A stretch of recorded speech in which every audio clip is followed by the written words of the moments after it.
কেন? ফাতেমা দৌড়ে এসে স্বামীর বুকের মধ্যে মাথা ঢুকায় বলে, স্বামী গো, আর কোনোদিন ঘর সাজাবার পারবো না, আর কোনোদিন সন্তানকে সাজাই দিবার পারবো না, আর কোনোদিন সাইজা গুইজা আপনার সামনে দাঁড়াবার পারবো না, কারণ আজকে গভীর রাত্রে ফাতেমার মৃত্যু হবে। যেই মাত্র কইছে গভীর রাত্রে ফাতেমার মৃত্যু হবে, গাছের গোড়া কাটলে গাছটা যেমন ঠাস করে পড়ে যায়, হযরত আলী তেমনি পড়ে গেলেন ঘরের মাঝায়। মা ফাতেমা মুচকি মুচকি হেসে স্বামীর মাথাটা উরাতের উপরে নিয়ে কপালে একটা চুম্বন দিয়ে বললেন, স্বামী গো, এমন করে আপনি কাঁদবেন না, কারণ আসলে যাইতে হবে। এই যুবকেরা, তোমরা সবাই একটু জবান খুলে বলো তো, আসলে? আরো জোরে কও। আজকে আমরা বাংলার মুসলমান যাওয়ার চিন্তা করি না, খালি থাকার চিন্তা করি। আপনি বলেন তো, আবু সাইদ ওই যাইয়া লাভ না থাকা লাভ? আবু সাইদের বাপ সাংবাদিককে কি বলছে? আবু সাইদ যখন বেঁচে আইছিল, এক সন্ধ্যা ভাত পাই, দুই সন্ধ্যা পাই না, ই মরে যাওয়ার পর হায় হায় ডক্টর ইউনূস যায় দিতে 14 লাখ, ধরে কোন কয় লাখ? জামাতের আমির দিছে 8 লাখ, বিএনপির ফখরুল ওই যায় দিছে 7 লাখ, যাই আসতেছে লাখ লাখ লাখ লাখ। একজন কইছে আবু সাইদের বাবার 3 তলা বাড়ি বানা দেবো, এক ব্যবসায়ী, আর 5 তলা। ওই কই মরাই ভালো রে, বেঁচে থাকতে খাবারই পাইনি, আর মরিয়া গেলে কি হসে ভাই? আপনারা বলেন তো, আবু সাইদকে আসলেই মরছে? আমার গ্রামের এক চাচাতো ভাই আমার ছেলে হয়েছে, আমার কয়, হুজুর আপনি তো একজন আলেম মানুষ, আমার ছেলে হয়েছে, একটা ভালো নাম রাখবো। আমি কইলাম, ছেলের নাম রাখো আবু সাইদ। ওই সেই খুশি, আবু সাইদ নাম রাখছে। এখন ওর বউ ডাকে আবু সাইদের বাপ, ওই আবার ডাকে আবু সাইদের মাও।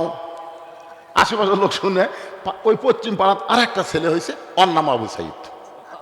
দক্ষিণ পাড়াত আর একটা আছে, ওর নাম আবু সাইদ। আমি চিন্তা করলাম, যে হারে আবু সাইদ বেড়ে গেল। আমার এক খালা, তার এক মেয়ে, খালা তো বোন হয় সম্পর্কে, একটা মেয়ে হয়েছে। তা আমার কয়, খালা বলতেছে মোবাইল করে, বাবা আমার একটা নাতনি হয়েছে রে, তুমি একটা আলেম মানুষ, একটা ভালো নাম রাখো তো নাতনির। আমি বললাম, খালা হাসিনা। এই খুশি হাসিনা, আমি আর কষ্টে বাঁচি না। খালাকে, এই তুই আলেম না জালেম রে? আমি বললাম, খালা আপনি এত গরম হলো, এই তুই জানিস না হাসিনা একটা খুনি? আমি তখনই বুঝলাম, আবু সাইদ ওরা মরেনি, হাসিনার মতো মেয়েরা পচে গেছে। যেরকম কথা ঠিক কিনা? 100 বছর এই বাংলার জমিনে কোনো মেয়ের নাম কেউ হাসিনা থুবি না। এই জন্য আল্লাহ কোরআনে বলেন, ওয়ালা তাকুলু লিমান ইউকতালু ফি সাবিলিল্লাহি আমওয়াতুন বাল আহইয়াউ ওয়ালাকিন লা তাশউরুন। কি বুঝলেন আয়াতের বাংলা অর্থ কি? আল্লাহ রাস্তায় যাদেরকে হত্যা করা হবে, আপনারা আবু সাইদের ভিডিও দেখছেন? দেখছেন কি গুলি করছে? আমি নিজে ভিডিও দেখতেছি, প্রথম গুলি লাগলো, ওই একটা মারে, ও মারে, ও বাবারে, না কোন কথা নাই, কে রে গুলি লাগলো, কোনো সাউন্ড নাই, আবার গুলি করছে, আবার খাড়া গেছে। ডক্টর ইউনূসের আবার জাতিসংঘ দেখাচ্ছে ওর মরার ভিডিওটা, মানে পরে আবার যখন গুলি করলো, তারপরে আবু সাইদ পিছন দিকে একটা আসলো, কিন্তু বসলো না, কোনো সাউন্ড নাই, কোনো কান্নাকাটি নাই, কি গুলি লাগতেছে, কান্দে না, কারণ কি রে? পরে বন্ধু বান্ধব এসে যখন ধরলো, তারপরে ওই পড়লো। আমার মনে পড়লো মীর কাসেম আলীর কথা। জামাত ইসলাম একজন নেতা মীর কাসেম আলী, ওনার ফাঁসি হবে রাত 12টার সময়। ধরে কোন কয়টার সময়? 9:30টার সময়। একজনকে বলতে, ভাই আমার ফাঁসি কখন হবে? কয় রাত 12টায়। কয় তাহলে তো এখনো টাইম আছে, আমি একটু ঘুম পাড়ি, 8 ঘন্টা আগে আমাকে ডাক দিও। ওই লোক কয়, কেন পাগলা না মানুষরা, রাত 12টায় ফাঁসি হবি? কয় 9:30 বাজে, এখন 2.5 ঘন্টা সময় আছে, আমি 2 ঘন্টা ঘুম পাড়ি, ভাই 8 ঘন্টা আগে আমাকে ডাক দিও। তো ওই লোকটা মনে করছে পাগলা। 8 ঘন্টা থাকতে এসে দেখে লাখ ডাকে ঘুম পাড়তেছে, ডাক দিছে, ভাই 11:30 বাজে, ভাই 12টার সময় ফাঁসি হবি। রে সময় তো নেই, অজু করে 2 রাকাত নামাজ পড়ে বলতে চলেন যাই। না না এখনো সময় হয়নি, চলেন যাই, আস্তে ধীরে যাই। আরে ফাঁসির মঞ্চে যাচ্ছে, তারপরেও বলতেছে চলেন যাই। ফাঁসির আগে ঘুম পারলো, 2 রাকাত নামাজ পড়ে যখন ফাঁসির মঞ্চে যায়, বুঝবার পারতেছে আমি অন্যায় করি নাই, বিনা অপরাধ আমাকে ফাঁসি দেওয়া হচ্ছে, আসলে মরতেছি না, আল্লাহ 8টা জান্নাতের দরজা আমার জন্য খুলে ধরতেছে। এই জন্য আল্লাহ কোরআনে বলেছেন, আল্লাহ রাস্তায় যাদেরকে হত্যা করা হয় তাদেরকে তোমরা মৃত্যু বলো না, আমি আল্লাহ বলতেছি তারা জীবিত। আসলে যাইতে হবে। ও স্বামী, আমি আমার বাবার মুখে শুনেছি কিয়ামত পর্যন্ত আপনার চাইতে জ্ঞানী কোনো ব্যক্তি দ্বিতীয়ত দুনিয়াতে কেউ আসবে না। আপনারা বলেন তো, জাকির নায়েক কন আর সাইদি হুজুর কন আর যতগুলো আলেম কন, মিজানুর রহমান কন, আলীর মতন জ্ঞানী কেউ কিয়ামত পর্যন্ত দুনিয়াতে আসবে? কেমনে বুঝলেন? আল্লাহ রাসূল বলেছেন, আনা মাদিনাতুল ইলমে ওয়া আলিউ বাবুহা, আমি হচ্ছে ইলমের শহর, আলী হচ্ছে তার দরওয়াজা। জোরে কোন সুবহানাল্লাহ। ফাতেমা বলতেছে, আমি আমার বাবার মুখে শুনেছি আলী আসাদুল্লাহিল গালিব, কিয়ামত পর্যন্ত আলীর মতন শক্তিশালী বীর এই পৃথিবীতে আর কেউ আসবে না। সুবহানাল্লাহ কোন না কেন? তাহলে জ্ঞানীর দিক দিয়ে হযরত আলী কয় নম্বর? শক্তির দিক দিয়ে। আর মরার কথা শুনে আপনি এরকম পড়লেন, আপনি তো মূর্খ না। কারণ শিক্ষিত মানুষ মাত্রই জানে আসলে যাওয়া লাগবে, মরার কথা শুনলে সে চিন্তাই করবে না। কারণ আমরা দুনিয়াতে তো থাকার জন্য আসিনি ভাই, আমরা তো যাওয়ার কথা বলে যাচ্ছি। জোরে কোন কথা ঠিক কিনা? আমরা আল্লাহ কি বলছি, দুনিয়াতে আমরা 5 তলা 7 তলা করে আর আসবো না আল্লাহ, এই কথা কইছি। তা আসার পরে আপনি খালি বারবার রড দেখতেছেন। কি দেখতেছে ভাই? নিয়ত আছে 6 তলা, বারে 5 তলা হচ্ছে, রড বাইর করে তুই আর 1টা তালা, 2 ফেরেশতা কয় শয়তান, যতই তুই 5 তলা দেখ, তোর ঘর হলো নিচতলা। নিচতলা, 1 তলা না, 1 তলা না, নিচতলা। কি বুঝতেছেন? যাওয়ার কথা মনে আছে? ফাতেমা বলে, স্বামী গো, এমন করে আপনি কাঁদবেন না, কারণ দুনিয়া থাকার জায়গা না, আসলে যাইতে হবে। ওগো স্বামী, আজকে গভীর রাত্রে যখন আমার মৃত্যু হবে, মরার পরে 3টা চাওয়া আপনার কাছে। কয়টা? আলী কান্দার বলে, ফাতেমা দুনিয়াতে গরিব ছিলাম বলে তুমি কিছুই চাইলা না। আপনার বলেন তো, হযরত আলী ধনী ছিল না গরিব ছিল? কেমন গরিব? একজন বলতেছে খুব গরিব। হযরত আলীর জীবনে পড়েন, জীবনে পড়েন তিনি কেমন গরিব ছিল।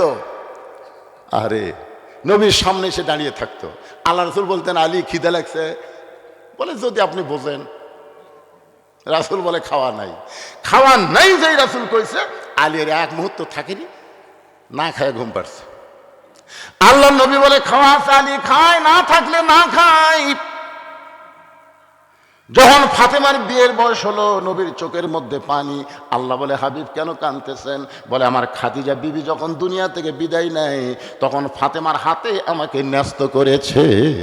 মা খাদিজা যখন চলে গেছে, যাওয়ার সময় ফাতেমাকে ডাক দিয়ে বলছে, মা আমি তো চলে যাচ্ছি, আমি থাকা অবস্থায় তোর বাবার দেখাশোনা করছি, কিন্তু আমি চলে গেলে কে দেখবে মা? ফাতেমা বলতেছে, মা আপনি কি বলতে চান? খাদিজা বলে, ফাতেমা তোমার বাবার দায়িত্ব আমি তোমার হাতে দিয়ে গেলাম। আল্লাহ বলে, হাবিব আপনার যেই ফাতেমা আপনার দায়িত্ব নিয়েছে, সেই ফাতেমাকে আপনি দূরে বিয়ে দিয়ে থাকতে পারবেন? নবী বলে, আল্লাহ আমার কাছে তেমন কোনো যোগ্য পাত্র তো আমি দেখি না। আল্লাহ বলে, চোখের সামনেই ঘুর ঘুর করে, চোখের সামনেই। নবী কয়, কে রে আমার চোখের সামনে কে ঘরে রে? দেখে মাথা তুলে দেখে আলী খাড়ায় আছে। রাসূল কয়, আল্লাহ কাল গরিব কেউ নেই রে। আমি তো বাপ হয়ে ফাতেমা তেমন কিছুই খাওয়ার পারিনি, মনে করছিলাম ভালো জায়গা দিয়ে দেবো, স্বামীর বাড়ি যে খাবি, কিন্তু এই মালটা তো আমার থেকে খায়, মানে নবীর কাছে চায় খায়।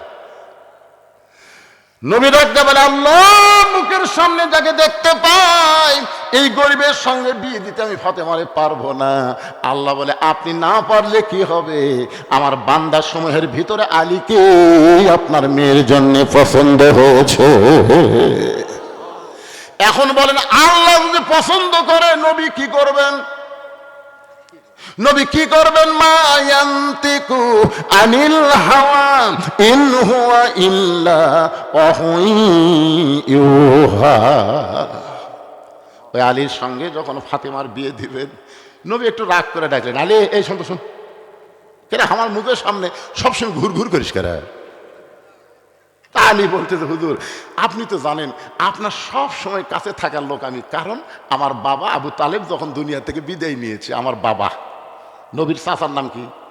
আবু তালেব। তখন আমার মাথা হাত দেয়, বলছে, আলী রে, আলী, আমি চলে যাচ্ছি বাবা, আমার এতিম ভাস্তার একটু দেখাশোনা করিস। আলী কিন্তু তখন খুবই ছোট, তারপরও বাবা আলীর হাতে নবীর দায়িত্ব দিয়ে গেছে। যখন সুবহানাল্লাহ, সুবহানাল্লাহ। ওগো আল্লাহর নবী, আমি কি দূরে যাব? রাসূল বলতেছে, দূরে না তো আরো নিকটে নিব। আলী বলতে, তো হুজুর কেমনে? বলে, আমার কলিজার টুকরা ফাতেমার সঙ্গে তোকে বিয়ে দিব। নবী তাকায় দেখে আলী মাটি, এই বুড়া লোক মাটির মধ্যে দিয়া, মানে খুশির চোটে, বুঝতে। রাসূল কয়, আলী কি খবর? আমার মনের মধ্যে একটা আশা ছিল। কে পাগলা, তুই আমার চাচাতো ভাই, তোর মনের মধ্যে আশা কেমনে জাগলো? সুবহানাল্লাহ না কেন? আচ্ছা, আশা জাগানোর মালিককে? আপনাকে মনে কি আশা জাগে যে আগামীতে কিছু একটা পরিবর্তন বাংলাদেশে হবে? আশা জাগে একটা পরিবর্তন। শোনেন, আর কোন মেয়া মানুষের ক্ষমতা আমাকে বাংলাদেশে আমরা দেখ না। যখন কথা বল না, কারণ মুজিবুর রহমান মরদ মানুষ, জিয়াউর রহমান মরদ মানুষ, এরশাদ চাচা মরদ মানুষ। যখন কথা ঠিক। এরপরে ভাই, আমি যতবার হজ করবার গেছি শান্তি নাই। ওই দাম্মা মতো হজ করবার গেছি, রিয়াদে গেছি, আল কাসেমে গেছি, অনেকে। আমি কি বারে মেয়া মানুষ, আপনাকে প্রধানমন্ত্রী, আপনার মরদ। তো সামনে নিয়ত করছি, আর কোন মেয়া মানুষ যেন না হয়, মরদ মানুষ যেন আমাদের দেশের প্রধান হয়। যখন কথা ঠিক কিনা? এ কথা আমার না আল্লাহর। আল্লাহ কোরআনে বলেন, আর রিজালু কাওয়ামুনা আলান নিসা, পুরুষরা নারীদের উপরে থাকবে। রাসূল বলেছেন, মা তারাকতু বাদি আলা উম্মতি ফিতনাতুন আদাররাল রাসূলু মিনান নিসাই, রাওয়াহুল বুখারী কিতাবুল ফিতান। আল্লাহ রাসূল বলেছেন, আমার পরে আমার উম্মতের জন্য সবচাইতে বড় বিপদ হলো পুরুষ মানুষের জন্য নারী নেত্রী হওয়া। এটা কি আমার কথা কি রাসূলের কথা? আমার কথা না, আল্লাহর কথা। কথা একটু হুহা করা লাগবে। কার কথা? একটু মনোযোগ দিবেন। ফাতেমা বলে, স্বামী গো, আমি দুনিয়া থেকে বিদায় নেওয়ার পর আমার তিনটা চাওয়া আপনাকে পুরা করা লাগবে। আলী কান্দের বলে, ফাতেমা, দুনিয়ার জীবনে গরিব ছিলাম বলে তুমি কিছুই চাইলা না, আজকে রাত্রে মারা যাবে, তুমি কি চাও ফাতেমা? বলে, আমার এক নম্বর চাওয়া হলো রাতের অন্ধকারে মৃত্যুবরণ করব, রাতের অন্ধকারেই আমাকে দাফন করা লাগবে। রাতের বেলা মৃত্যুবরণ করব, আর দিনের বেলা কবর দিবেন। ফাতেমার কবর কেউ দেখলে ফাতেমার পর্দার খিলাফ হয়ে যাবে, এই জন্য রাতের বেলায় আমাকে কবর দিবেন। আমার দুই নম্বর চাওয়া হলো আমার কোনো জানাজা ব্যবস্থা আপনি করবেন না, আমার কোনো জানাজার ব্যবস্থা করবেন না। আলী কান্দের বলে, ফাতেমা, তুমি নবীর কলিজার টুকরা, তোমার জানাজায় হাজার হাজার মানুষ দোয়া করবে, তুমি কি দোয়া চাও না? ফাতেমা বলতে, স্বামী গো, হাজার হাজার মানুষ যদি বলে ফাতেমা ভালো, আর আপনি যদি বলেন ভালো না, ওই হাজার মানুষের দোয়া দেওয়া ফাতেমার কোনো লাভ হবে না। আর দুনিয়ার তামাম মানুষ যদি বলে ফাতেমা খারাপ, আর আপনি যদি বলেন আমার বউ ফাতেমা ভালো, এক স্বামীর সার্টিফিকেটে ফাতেমার জন্য আল্লাহ 8টা জান্নাতের দরজা খুলে দিল। এখন আপনাদের কাছে আমার প্রশ্ন হলো, বউ ভালো হওয়া লাগবে কার কাছে? আমার কথা কি আপনারা শুনবার পাচ্ছেন? এলো মেলো ভাব কেন? এর আবার কি দিলে রে বাবা?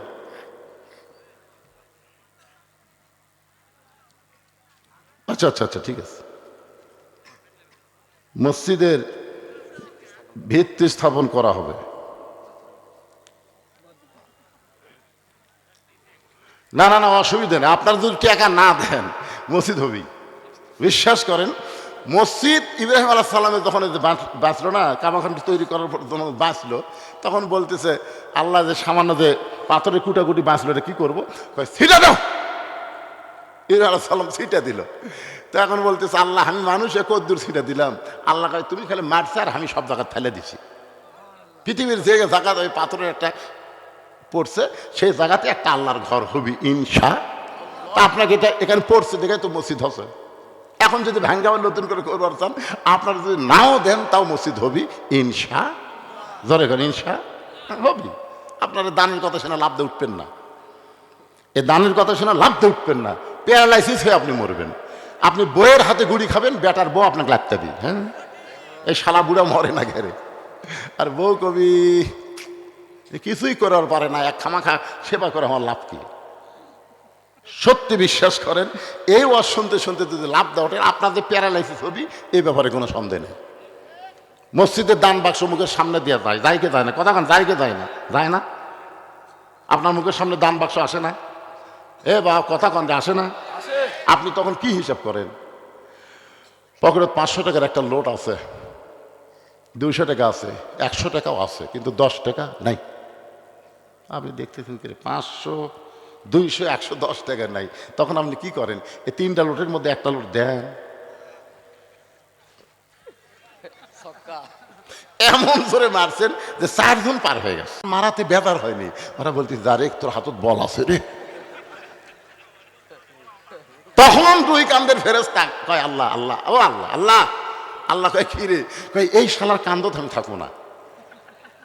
আল্লাহ বলে কেন? বলে থাকে লেখমুখী, তার পকেট ভরার টাকা থুয়ে তোমার দান বাক্স ঠেলা মারছে, এর লেখমুখী, এর তো লেখার আমি খুঁজে পাচ্ছি না। তখন আল্লাহ বলতেছে তোরা লেখ, যে দান বাক্স ঠেলা মারলো, ওই দান বাক্স ঠেলা মারেনি, ওরা জীবন থেকে ওই জান্নাতক ঠেলা মারছে। তা আপনারা মসজিদের কথা শুনলে যদি লাভ দা ওঠেন, ওঠেন। ঘর কার? একটা কথা খেয়াল করবেন, এটা কোনো মানুষের ঘর না, ঘর হচ্ছে আমার আল্লাহর। জোরে বলেন ঘর কার? আরো জোরে বলেন ঘর কার? আপনি বেশি দেবেন না পারলেও 10 টাকা হলে আপনি দিবেন, এই নিয়ত আপনাকে করতে হবে। আপনার জীবনের শেষ দান হতে পারে। জোরে কোন কথা ঠিক কিনা? হতে পারে। আমি এখানে আসার পরে আমাকে বলছে হুজুর আপনি একটু গামছার কালেকশন করে তারপরে ওয়াজ করেন। আমি বললাম না, আমি কিছুক্ষণ ওয়াজ করি। এমনি আমার আগেকার বক্তা কালেকশন করতেছিল, আমি আসে আবার শুরু করে দেই। এরা মনে করি বক্তা গিয়েছে টাকা আদায়ের জন্য, এই জন্য চিটা পাতানো আমি তুলে দিছি। এখানে অনেক চিটা পাতান আসলো না, ওই দেখেন ফাঁক ফুক আছে, ওরা কিন্তু চিটা পাতান। ধানের মধ্যে চিটা পাতান থাকে না? আপনি কি সবগুলোই ধান? একজন বলতেছে বিশাল ধানের ঠিক, আর একজন বলতেছে পাগলা ধানের মধ্যে চিটা পাতান আছে রে। কেমনে বোঝা দেবে? বাতাস দে, বাতাস দে। বড় একটা ফ্যান দিয়ে বাতাস দিয়েছে, ধানগুলা সব এটি পড়ে আর চিটা পাতান উড়ে উড়ে চলে যায়। তখন বলে এত চিটা পাতান কি কর্ম? কয় সব ঝাড় দিয়ে হাসালত নিয়ে যা, ভিতরে দে মাল, ভিতরে দে। আর এই ধানগুলা সব কান্দত করে গোলার তোল। এখানে যারা বসে আছেন দানাদার ধানের মতন, আর যারা চলে গেছে চিটা পাতান, যা তোর টাকা আল্লাহর ঘরের দরকার নাই। জোরে কোন কথা ঠিক কিনা? তুই হাসালের চুলার যাবি, তুই জাহান্নামের মধ্যে ঢুকবি। এই জন্য মুমিনদের একটা বৈশিষ্ট্য হলো আল্লাহ দেওয়া রিজিক থেকে, সম্পদ থেকে আল্লাহ রাস্তায় দান করা। আল্লাহ কোরআনে বলেছেন ওয়ামা তুনফিকু মিন শাইইন ফি সাবিলিল্লাহি ওয়াফা ইলাইকুম ওয়া আনতুম লা তুযলামুন। এই দাড়িশন দক্ষিণ পাড়ার কারা কারা আছে হাত তোলেন তো। দাড়িশন দক্ষিণ পাড়ার কেরে ওই দুটো আবার খাড়া হয়ে পিছনে, ওরা তো বসেনি। একেবারে আপনারা দাড়ি শোনেন দক্ষিণ পাড়া কেউ নাই? নাই, আসলেই নাই। আচ্ছা দাড়ি শোন দক্ষিণ পাড়ার বাহিরে কারা কারা আছেন তারা একটু হাত তোলেন তো, যারা বাইরে কার। আচ্ছা সব লোকই বাহিরের। আচ্ছা বাহিরের যারা আছেন, আপনারা কি চাচ্ছেন যে এই দক্ষিণ পাড়ার মসজিদটা ভাঙ্গিয়া নতুন করে আবার মসজিদ হোক? এটাকে আপনারা চান? কারণ পৃথিবীর যেখানে আল্লাহর ঘর থাক, ঘর কার? আপনার পাড়া আর দাড়িশন দক্ষিণ পাড়া যেখানে আল্লাহর ঘর থাকবে বুঝবেন এটা আল্লাহরই ঘর। তো এখন গ্রামের লোক যে কেন আসলো না আল্লাহ ভালো জানে। এই ধারের যারা বসে আছে আপনারা বাহিরে, সব বাহিরের। এ বাগান এই কয়েক আবার যাই গে, এই সময় যাই কেউ? তোমরা কি মনে করতেছে আমি গেল আদায় করবে যাচ্ছি? ওয়াজ কর্ম রে পাগলারা। একজন নারী কর্মী কেমন হওয়া লাগবে? কোরআন দিয়ে যখন বাংলাদেশ চলবে, আমাদের মেয়েরা পরিমণি হবে না, ফাতেমা হবে। আজকে কোরআন থেকে দৃশ্য দেখা লাগবে। জোরে কোন কথা ঠিক কিনা? আমাদের ছেলেরা তো পরিমণি চাচ্ছে। পরিমণি হবি, গামছা গাওয়ার ড্যান্স মারবি।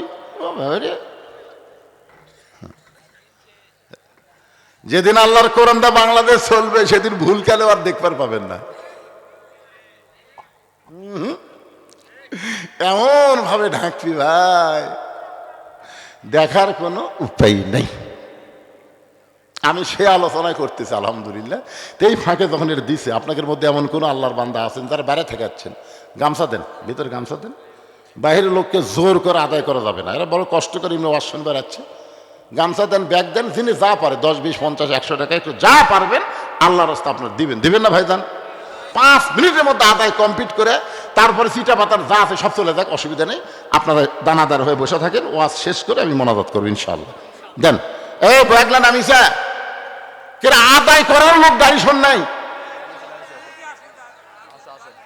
নামো বাগানের, নামো নামো। হ্যাঁ দেন, সবাই বার করেন। যার যেমন সাধ্য হয়। কেউ যদি মনে করেন জীবনের শেষ দান, আর হয়তো দান করার সুযোগ আমার হবে না, 500 দেন, 1000 দেন, 100 দেন, যাই যা পারেন আল্লাহর রাস্তায় দান করবেন। আর কেউ যদি বাকি দেন, আল্লাহর মসজিদের ভিত্তি নতুন করে স্থাপন হবে। কেউ যদি মনে করেন হুজুর আমার বাড়ি অন্য পাড়ায় হলে কি হবে, আমি দারিশন দক্ষিণ পাড়ার মসজিদে 10 বস্তা সিমেন্ট দিব, 2000 টাকা দিব, 5 বস্তা সিমেন্ট দিব, 2 বস্তা সিমেন্ট দিব, তাহলে এখানে লেখা দিবার পারবেন। এখানে কাগজ কলম আছে। হইচই না করে আপনারা কেউ সুন্দরভাবে আদায় করেন বাবা, হইচই না করে। এই তো কাগজ কলম নিয়ে আইছে মিন্টু, সরাবাড়ির মিন্টু। আপনার বাড়ি সরাবাড়ি? লিল্লাহে তাকবীর। সরাবাড়ির মিন্টু 1000 টাকা দান করেছে আল্লাহর ঘরে। আল্লাহ মিন্টুর দানকে আল্লাহ আপনি কবুল করেন। আল্লাহ নেক নিয়ত নেক আশা পুরা করেন। আল্লাহুম্মা আমিন। আপনাদের মনে এরকম কারো দয়া হয় যে আমরা দক্ষিণ পাড়ার দারিশন দক্ষিণ পাড়ার মসজিদে আমি একটা 1000 টাকা দেবো, 2 বস্তা সিমেন্ট দেবো, যদি এরকম মন কারো চায় তাহলে এখানে সে লিখে দেবার পারেন। দুনিয়ারই সম্পদ দুনিয়াতে রবে, ফকির হয়ে মানুষ কবরেতে যাবে। বাবা কান্দে, মা কান্দে কবরেতে শুইয়া, দেখলি না রে দরদের বেটা একবারও আসিয়া। হ্যাঁ, সুবল 500 সরাবাড়ি থেকে সুবল 500 টাকা দান করেছে। আল্লাহ দানকে কবুল করেন। লিল্লাহে তাকবীর। আজকের মাহফিলের সম্মানিত সভাপতি রাশেদুল ইসলাম ও সহসভাপতি রাশেদুল ইসলাম 10,000 টাকা ধরে বলেন মারহাবা। এই রাশেদুল ইসলাম কোনটা? হ্যাঁ, রাশেদুল ইসলাম কে? আরে বা রাশেদুল ইসলাম কে রে? যে সহসভাপতি কে? এটা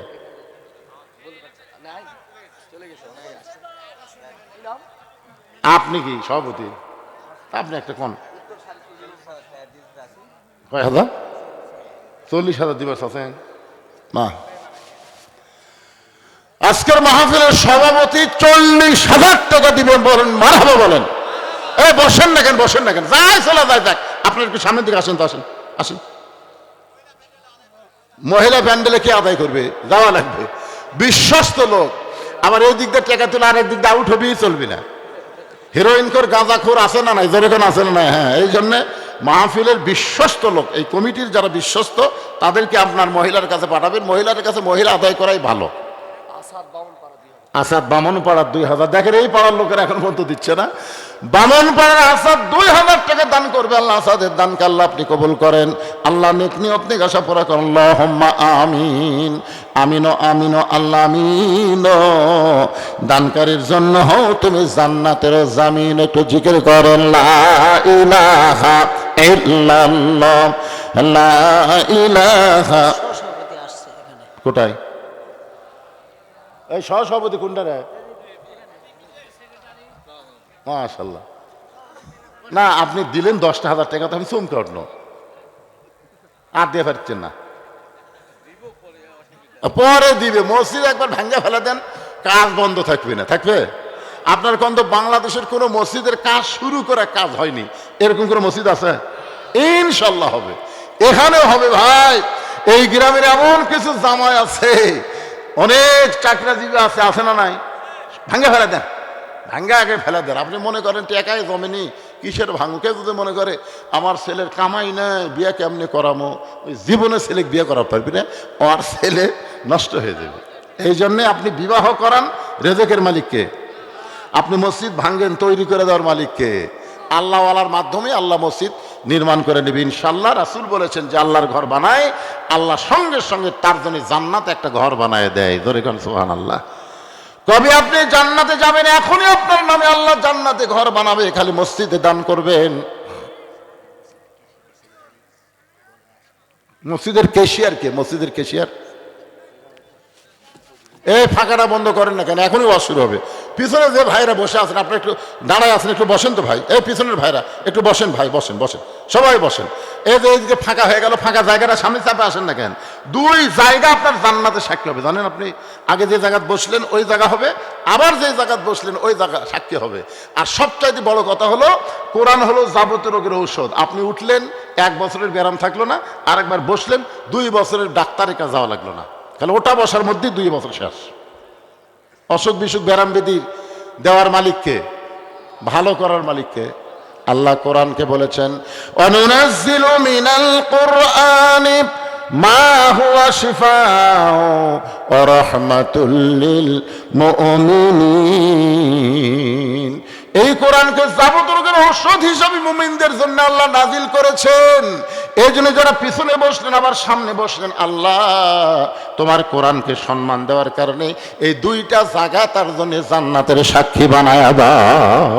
জোরে করেন আল্লাহুম্মা আমিন। এদিকে একটু ফাঁকা আছে ভাই, জানার একটু লড়াচড়া করেন, দেখেন শরীরের মধ্যে ক্লান্তি দূর করে দিবে আল্লাহ। এই কোরআন দিয়ে আপনার ভিতরের ক্লান্তি সব দূর করে দিবে। আর যারা পিছনে দাঁড়ায় আছেন, এই সুযোগে আপনার একটু বসেন, কারণ দাঁড়ায়া যদি সারা বছর ওয়াজ শোনেন একটা সওয়াবও পাবেন না। কারণ দাঁড়ানোর মধ্যে কোনো আদবি নাই, দাঁড়ানোর মধ্যে হলো চরম বেয়াদবি। ধরে কোন কথা ঠিক কিনা? হ্যাঁ হ্যাঁ, এই জন্যে আপনারা বসেন বসেন।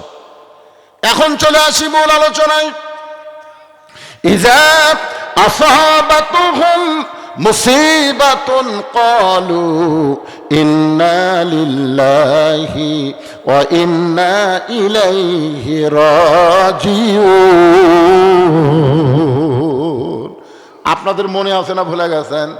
ইজা মানে যখন, আসাবাতুহুম মুসিবা তোমাদের উপরে বিপদ আপদ মুসিবত আসবে, ক্বালু তখন তোমরা বলবা ইন্না লিল্লাহি ওয়া ইন্না ইলাইহি রাজিউন। ফাতেমা বলে, স্বামী গো, আমি মরে যাওয়ার পর আমার লাশটা খাটনিতে তুলবেন না, কারণ আমি ফাতেমা হিসাব করে দেখেছি আমার খাটনি কান্দে নিবার গেলে 4 জন পুরুষ লাগবে। ধরে কোন কয়জন? আপনারা খাটনি নেওয়ার সময় দেখেননি কয়জন পুরুষ নেয়? ফাতেমা বলতেন, হিসাব করে দেখলাম 4 জন পুরুষ কান্দে নেওয়ার মতন দুনিয়াতে আমার নাই। আমার বাবা যদি জীবিত থাকতো, মরা মেয়ের লাশের খাটনি বাবা কান্দে নিবার পারতো। আমার হাসান হোসেন যদি বড় হইতো, মায়ের লাশের খাটনি কান্দে নিবার পারতো। কিন্তু 6 মাস আগে আমার বাবা দুনিয়া থেকে বিদায় নিয়েছে। আমার হাসান হোসেন এত ছোট, মায়ের লাশের খাটনি কান্দে নিবার পারবে না। ওগো স্বামী, আপনি শুধু আমাকে কান্দে করে ওই জান্নাতুল বাকির পূর্ব কোণায় সবুজ রঙের একটা বাতি জ্বলবে, ওই বাতি বরাবর আমাকে দাফন করবেন। আপনি যদি আমাকে দাফন করতে কষ্ট পান, আমার কবর খুঁড়তে যদি আপনার কষ্ট হয়, তাহলে আপনার একান্ত বন্ধুকে বলবেন সে যেন গোপনে ফাতেমার কবরটা খনন করে দেয়।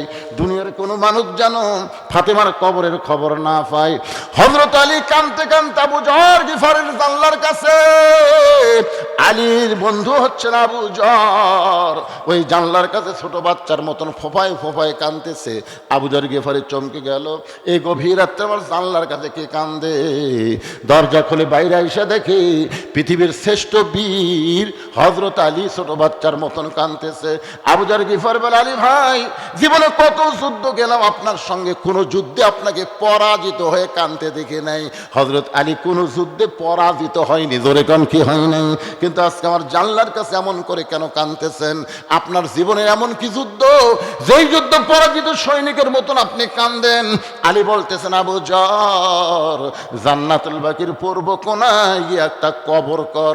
আবু যর গিফারি বলে, আলী ভাই, এখন পর্যন্ত দুনিয়ার কেউ মৃত্যুবরণ করে নাই, মানুষ না মরলে কেন কবর খুঁড়ব? আর দিনের বেলা কি কবর খোঁড়া যাবে না? রাতের বেলা কেন কবর খুঁড়ব? আলী বলতেছে, আবু যর, একজন পর্দানিশী গভীর রাত্রে দুনিয়া থেকে বিদায় নিবে, সেই পর্দানিশী ওসিয়ত করেছে এই রাতের বেলায় তাকে দাফন করা লাগবে। আবু যর গিফার বলে, আলী রে, সেই পর্দানিশী কে? তার কি নাম তোমার মুখস্থ নাই? আলী বলতেছে, আবু যর, 6 মাস আগে আমার হাসান হোসেন নানা হারাইছে, 6টা মাস আগে আমার হাসান হোসেন নানা হারাইছে। আজকে গভীর রাত্রে আমার কলিজার টুকরা সন্তান তাদের মা হারাবে। কয় মাস আগে নানা মারা গেছে? কয় মাস? 6টা মাস হলে নবী বিদায় নিয়েছে। হাসান হোসেন যাকে পায় তাকে কয়, আমার নানাকে দেখছে, আমার নানাকে দেখছে। প্রত্যেকটা সাহাবী যখনই বলে নানাকে দেখছে, সাথে সাথে চোখ ধরে চলে যায়। কারণ কি? রাসূল বলেছেন, আবু বকর, আমার হাসান হোসেন যতদিন আমাকে নানা নানা বলে খুঁজবে, ততদিন আমি কোন জায়গায় আছি এটা যেন তোমরা বলে না দাও। কারণ আমি হাসান হোসেনকে এত ভালোবাসি, এরা 2 ভাই যদি আমার রওজার পাশে গিয়া নানা নানা বলে চিৎকার দেয়, আমি নবী আর ঘুমায় থাকতে পারবো না, আমার ঘুম ভাঙ্গে যাবে। আপনার বলেন তো, আমাদের নবী কি মরে আছে? এই জন্য আমরা সকলেই গজল গাই, ইসলামের আলো জ্বলায়া দিয়া নবী ঘুমায়া আসেন সোনার মদিনায়। এই গজল গাইলে গুনাহ হবে? তাহলে সবাই একটু প্রাণ দিয়া মহব্বত দিয়ে সবাই একটু বলবেন, ইসলামের পতাকা উড়ায়া দিয়া নবী শুইয়া আসেন সোনার মদিনায়। আবু যর বলতে, আলী ভাই, নানা চলে গেছে 6 মাস আগে, তোমার 2টা সন্তানকে তুমি সামাল দিবার পারতেছ না। আজকে রাত্রেবেলা যদি মা চলে যায়, তাহলে তোমার 2টা সন্তানকে তুমি কেমনে সামাল দিবা? আলী বলতেছে, আবু যর, পরের কথা পরে চিন্তা করা যাবে, যা একটা কবর কর। আবু যর গিফারি কোদাল নিয়ে জান্নাতুল বাকির পূর্ব কোনায় গিয়ে দেখে সবুজ রঙের একটা বাতি জ্বলতেছে, যেই বাতির কোনো তার নাই, যেই বাতির কোনো সুইচ নাই, বিনা তারে বিনা সুইচ আমার আল্লাহ তাআলা অটোমেটিক একটা বাতি জ্বলাওয়া দিছে। সুবহানাল্লাহ কন্যা ঘ্যা মনে মনে খুশি হন যে অন্ধকার কবরে যাবেন, জানলা নাই, দরজা নাই, বালিশ নাই, বিছানা নাই, অন্ধকার কবরে কেমনে থাকবো? বিনা তারে যদি আল্লাহ বাতি জ্বালাবার পারে, আমাদের কবরে আল্লাহ বাতি জ্বালায় দিবে। জোরে কান কথা ঠিক কিনা কথা বলেন? কি মনে করতেছেন আপনার কবর হবে না ভাই? আপনার কবর হবে জান্নাতের বাগান। জোরে কান, কিসের বাগান? আবু যর গিফারি তাকায় দেখে, রে তার নাই, সুইচ নাই, বিনা তারে কে বাতি জ্বালাইলো?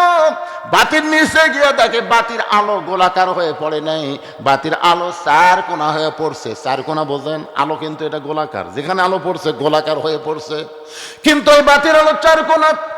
ওই 4 কোণার মধ্যে আবু যর গিফারি কোদাল দিয়ে কবর খুঁড়তেছেন আর বলতেছেন, কবর রে, তুই কি বলতে পারিস দিনের বেলা কবর না খুঁড়ে এই গভীর রাত্রে কেন কবর খুঁড়তেছিস? কবর রে, তুই কি বলতে পারিস তোর মধ্যে একজন মহিষী নারীকে আজকে রাখা হবে, নবীর মেয়ে হওয়ার পরেও নবী তাকে মা বলে সম্মান দিয়েছে। আপনারা আমার কথা মনে বোঝেননি? নবীর মেয়ে হওয়ার পরেও নবী তাকে কি হিসাবে সম্মান দিয়েছে? মা আয়েশা বলতেছেন, ইয়া রাসূলুল্লাহ, ফাতেমা হলো আপনার মেয়ে, কিন্তু আপনি এত সম্মান করেন, মাঝে মধ্যে আমারই রাগ হয়। আপনার মেয়ে ঘরের মধ্যে আসলে আপনি খাড়া হন, আপনার মেয়ে আপনি ঘরের মধ্যে ঢুকলে আপনি নিজেই সালাম দেন, মেয়ে সালাম না দিয়ে আপনি সালাম দেন। একটা বাবা কোনোদিন মেয়ের সাথে এমন করে? আল্লাহ রাসূল বলেন, আয়েশা, তুমি জানো না তো, তুমি জানো না ফাতেমা শুধু আমার মেয়ে না, ফাতেমা হলো আমার মা। জোরে কোন সুবহানাল্লাহ। আয়েশা বলে, হুজুর কেমনে মা হলো? রাসূল বলে, আয়েশা, তুমি কি তায়েফের খবর জানো? তুমি কি বলতে পারো তায়েফ আমার সঙ্গে কি ব্যবহার করা হয়েছিল? আয়েশা বলে, হুজুর আপনি না বললে আমি কেমনে বলতে পারবো? রাসূল বলে, আয়েশা তাহলে শোনো, আমার তাইফের ঘটনার 1 মাস 2 মাস আগে আমার দরদের বিবি খাদিজা দুনিয়া থেকে বিদায় নিয়েছে। তাইফের ঘটনার কয় মাস আগে? কোন ইতিহাসে লিখছে 1 মাস, কোন লিখ 2 মাস। 2 মাস আগে দরদের বিবি খাদিজা দুনিয়া থেকে বিদায় নিয়েছে। রাসূল আমার তাইফের কাছে গেলেন কলেমার দাওয়াত নিয়ে। এত পাথরের আঘাত করছেন, গোটা দেহ রক্ত, গোটা জামা রক্তে মেখে লাল হয়ে গেছে। রাসূল যখন মক্কায় ফেরত আসলেন তখন খাদিজাও নাই, নবীর চাচা আবু তালেবও নাই, নবীকে আদর সোহাগ করার মতন কেউ নেই। মাথা নিচু করে নবী যখন ঘরের মধ্যে বসে আছে এতিম অসহায়, এমন সময় নবীর 3টা মেয়ে ঘরের মধ্যে ঢুকছে, একসাথে 3 মেয়ে। এক মেয়ের নাম হলো কুলসুমা, একটা নাম হলো রোকেয়া, আর একটা নাম হলো জয়নাব। 3 মেয়ে ঢুকে বলতেছে, বাবা আপনি তাইফে কেন গেলেন? এই কয়দিন আগে আমাকে মা মারা গেছে, আপনি তাইফে কেন গেলেন? এই তাইফবাসীরা এত পাথর মারলো, আপনার গোটা দেহ রক্তাক্ত হয়ে গেল, এই কষ্ট আপনি কেমনে সহ্য করবেন? 3টা মেয়ে মেয়ের মতন কথা বলে যখন ঘর থেকে বাইরে যায়, রাসূল বলে, আয়েশা এমন সময় আমার মেয়ে ফাতেমা ঘরের মধ্যে ঢুকে দরজা বন্ধ করে দেয়। ফাতেমা ঘরের মধ্যে ঢুকে কি বন্ধ করে? দরজা বন্ধ করে দেয়। রাসূল বলে, ফাতেমা দরজা বন্ধ করলেন কেন? ফাতেমা বলতেছে, বাবা আমি শুনেছি আপনার কাছে ইব্রাহিম নবীর জন্য আল্লাহ নমরুদের আগুনের চুলা শান্তির বাগান বানায় দিছে, মুসা নবীর জন্য আল্লাহ সাগরকে রাস্তা বানায় দিছে, তাহলে আমার বাবার জন্য আল্লাহ তাইফের পাথর কেন তুলা বানাবার পারলো না? ও বাবা এই বছর আমার মা দুনিয়া থেকে বিদায় নিয়েছে। বাবা আপনার গোটা দেহের রক্ত যদি আল্লাহর বাবা তাইফে যাইতো, তাইফবাসীরা যদি আল্লাহর বাবাকে পাথর মারতো, আপনি বলেন তো বাবা আল্লাহর কেমন লাগতো? আল্লাহর বাবা নাই, এই জন্য বাবার কষ্ট আল্লাহ বুঝবার পারে না, কিন্তু ফাতেমার বাবা আছে, এই কারণে ফাতেমা বুঝবার পারছে কত কষ্ট। বাবা বাবা গো, শিশুকালে মহিলা গেছে মা, গর্ভে থাকতে মরছে পিতা, আপনি চোখে দেখলেন না, কে করিবে লালন পালন, কে দিবে সান্ত্বনা, এই দুনিয়ার বড় এতিম নবী ছিলেন একজনা। ফাতেমা ঘরের দরজা খুলে বাইরে যায়। রাসূল বলে, আয়েশা রে আমি মনে করেছি আমার ফাতেমা পাগলি হয়ে গেছে। আমি তাকায় দেখি বারান্দার উনানে পানি গরম করতেছে, জয়তুনের তেল গরম করে আবার ঘরের মধ্যে ঢুকে দরজা বন্ধ করে দেয়। আমি বললাম, ফাতেমা তুই আবার কেন দরজা বন্ধ করলি মা? ফাতেমা বলে, বাবা সন্তান যখন বড় হবে ওই সন্তানকে গোসল করাতে গেলে দরজা খোলা রাখা চলবে না। আল্লাহ নবী বলে, আয়েশা রে ফাতেমা দরজা বন্ধ করে আমার মাথাখানা তার উরাতের উপরে শয়া দিয়ে আমার গায়ের পাঞ্জাবি জুব্বা খুলে যত জায়গায় তাইফবাসী পাথর মারছে, যত জায়গায় রক্ত বের হয়ে গেছে, ওই নরম কাপড় পানির মধ্যে চুবড়াইয়া চুবড়াইয়া আমার গোটা দেহ পরিষ্কার করে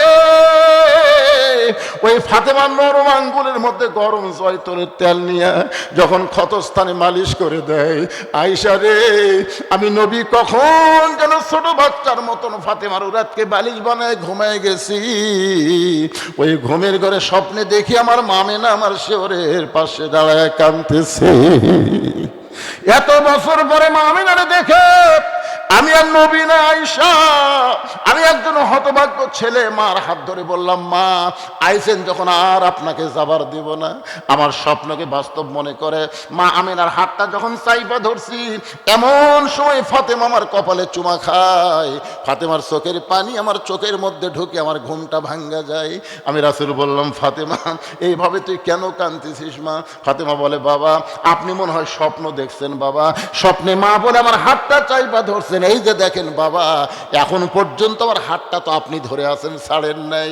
নবী কান্দার বলে, ফাতেমা রে স্বপ্নে যদি তোর হাত মা বলে চাইপা ধরি তাহলে তুই শুনে নে, তুই শুধু আমার মেয়ে না, তোর চেহারার মধ্যে ফুটে উঠেছে আমার মা আমিনা। আবু যর গিফারি বলে, কবর খবরদার বেয়াদবি করিস না। তোর মধ্যে এমন একজন মাকে রাখা হবে যার দুইটা সন্তান জান্নাতি যুবকদের সর্দার হবে। আপনার বলেন তো, ফাতেমার যে দুইটা সন্তান জান্নাতি যুবকদের সর্দার হবে, ইমাম সাহেবকে আপনাদের শোনাই না? শোনাই। প্রত্যেক জুমার দিন সানি খুতবায় বলে না এদিকের ইমাম, সাইদুস শাবাবে আহলুল জান্নাহ হাসান ও হুসাইন রাদিয়াল্লাহু তাআলা আনহুমা। এ যুবকের, এই তোমরাই বলো জান্নাতি যুবকদের সর্দার কে হবে, হাসান হোসাইন না মেসি নেইমার? আজকে অধিকাংশ যুবকেরা রাত 3টা পর্যন্ত মেসির খেলা দেখে, আর সালাতো খায়রুন নাম শোনার সাথে সাথে উই আর চেতন নাই। মসজিদের কালেকশন, মসজিদের উন্নয়ন, 2-4টা বুড়া মানুষ মসজিদে গিয়ে নামাজ পড়লে হবে না, যুবকদেরকে নামাজি হওয়া লাগবে। যেরকম কথা ঠিক কথা বলেন, কারণ একমাত্র নামাজই পারে, একমাত্র নামাজ। ইন্না সালাতা তানহা আনিল ফাহশাই ওয়াল মুনকার, একমাত্র নামাজই পারে মানুষকে যাবতীয় খারাপি থেকে বাঁচাই দিতে। আপনার বলেন তো, বুড়ার হাতে মোবাইল না যুবকের হাতে মোবাইল? এখন এই যুবকেরা রাত্রে মনে করতেছে বাপ ঘুমাচ্ছে, মা ঘুমাচ্ছে, জানলা দরজা বন্ধ করে এখন কম্বল, শীতের দিন কম্বলের তলে নিয়ে অশ্লীল ভিডিও দেখতেছে। কি ঘুমাইছে? কে ঘুমায়নি? আর কয় না, ওই তো বাপ ঘুমাছে, মা ঘুমাছে, জানলা বন্ধ, দরজা বন্ধ, কে দেখবি রে? আর যদি 5 ওয়াক্ত নামাজি হয়, আপনারা বলেন তো 5 ওয়াক্ত নামাজ পড়ে এই ছেলে কোনোদিন মেসি নেইমারের সাপোর্টার আছে? কথা বলেন ভাইরে, একটু কথা বলেন। আপনার এলাকার 5 ওয়াক্ত নামাজ পড়ে এরকম কোন ছেলের গায়ে আর্জেন্টিনার জার্সি দেখছেন? না। এদের শালারা খালি ফুসকা মারে, জুমার দিনে শেষে আগে যায়, ওই শালারাই গাওয়াত দেয়। ফুসকে ফুসকে ফাওয়াইলুল মুসাল্লিন, এরা কিন্তু নামাজে না, এরা আল্লাহর সাথে ঠাট্টাকারী। জুমার দিনে সবার আগে আসবি, সবার শেষে আসবি, সবার আগে বের হয়ে যাবি। আপনাদের মসজিদের খবর কি? কার জন্য মসজিদ করবেন? 5 ওয়াক্তের জন্য না জুম্মার জন্য? আগে সিদ্ধান্ত নেন। জুম্মার নামাজ আল্লাহ নবীকে আরশে দেয়নি। জুম্মার নামাজ মদিনা রাষ্ট্র হওয়ার পরে আল্লাহ নবীকে দিয়েছে, আর 5 ওয়াক্ত নামাজ লাইলাতুল মেরাজে আল্লাহ নবীকে আরশে দিয়েছে। জোরে কোন সুবহানাল্লাহ। আপনারা বলেন, আরশে যে জিনিসটা দিল তার দাম কম না বেশি? এই জন্য বলা হয়েছে মান তারাকা সালাতু মুতাম্মিদান ফাকাত কাফারা। সাহাবারা বললে, হুজুর এটা কোন নামাজ? রাসূল বললেন, এটা 5 ওয়াক্ত নামাজের 1 ওয়াক্ত নামাজ কেউ যদি বাদ দেয় আল্লাহর সাথে সে কুফরি করলো। বাইনাল আবদি ওয়াল কুফরি তারকুস সালাত, বান্দার কাফেরের মধ্যে পৃথক করার জিনিস তার নামই হলো নামাজ। যে নামাজ পড়ে সে আল্লাহর বান্দা, যে নামাজ পড়বে না সে হলো কাফের। মসজিদের উন্নয়ন মানে কি? মসজিদ দোতলা করা? মসজিদের উন্নয়ন হলো মসজিদের আশেপাশে সমস্ত যুবককে 5 ওয়াক্ত নামাজ মসজিদে আদায় করা। মসজিদে যদি 5 ওয়াক্ত নামাজ আদায় হয়, মসজিদ কিভাবে করা লাগবে এর জন্য ভিক্ষা করা লাগবে না। প্রত্যেকটা মুসল্লি বাড়ি করার আগে মসজিদ তৈরি করবে। যেরকম কথা ঠিক না? আপনারা জানেন পাকিস্তানের শহীদ আফ্রিদি, পাকিস্তানের ওই আগে 19টা মসজিদ করছে, 19টা মসজিদ আগে বানাছে, তারপরে নিজের বাড়ি করছে। আল্লাহর ঘরের গুরুত্ব বেশি না আমার পায়খানার গুরুত্ব বেশি? তোমার পায়খানা টাইলস দিয়ে কি সুন্দর করে বানালে। মসজিদের জন্য টেকা চালে এলাকার একটাও নেই, সব বাইরের লোকের আসে। এখন যে টেকা দিয়েছে চাদরের মধ্যে 2টা শর্ট কিনা ছাড়া মসজিদ করে ফেলবেন। এখন শীত আসতেছে, কার্পেট কেনা লাগবে। আপনার যে টাকা দিয়েছেন 2টা কার্পেট হবে, মসজিদ ভাঙলে বিপদ পড়বেন। এই জন্য 5 ওয়াক্ত নামাজের আগে মুসল্লি তৈরি করেন। মসজিদ হবি না, মসজিদের বাপ হবি। এটা আবার কি বাপ? আচ্ছা, ইমাম সাহেব চলে গেছে। আরে এই মসজিদের ইমাম সাহেব চলে গেছে, তার রুহের মাগফিরাতে তার মেয়ে 2000 টাকা দিয়ে দোয়া আছে। আমরা দোয়া করি আল্লাহ মরহুম ইমাম সাহেবকে, তার মকামকে জান্নাতের উচ্চ মাকাম দান করুক। যেরকম আমিন। সবাই বলে বিরক্ত হচ্ছেন আপনারা? কিছু লোক উঠে গেছিল, আবার দূর করে চলে আসতেছে। না না, সারা রাত কমকে বাবা, মনে একটু কষ্ট লাগছে, এই জন্যই বললাম। বেজার হলেন আমার মায়েরা, বোনেরা, যারা পর্দার অন্তরে শোনেন, ইসলামের একজন কর্মী কারে কয়, মেয়েটা যদি নারী হয় একটু মনোযোগ দিয়ে শোনেন। আবু যর গিফারি বলতেছে,